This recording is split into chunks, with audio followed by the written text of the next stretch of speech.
Let's cut the fluff. If you're searching for the best credit cards for bad credit, you've probably already been burned.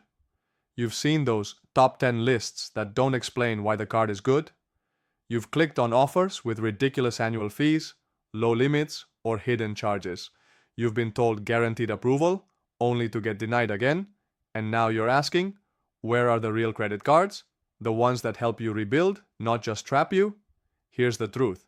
The best credit cards for bad credit aren't the ones with the most ads. They're the ones that meet your credit situation, report to all 3 bureaus, and don't punish you for your past. That's why I recommend SuperMoney. Their credit card matching tool shows you a personalized list of options based on your score, your credit history, and what you're most likely to get approved for. You'll see top-rated cards that help you rebuild credit, don't charge junk fees, and give you a path to real progress. The best part?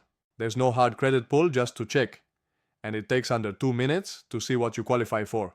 So if you're tired of wasting time and want to finally find a card that works with you, not against you, click the link in the description and pinned comment right now.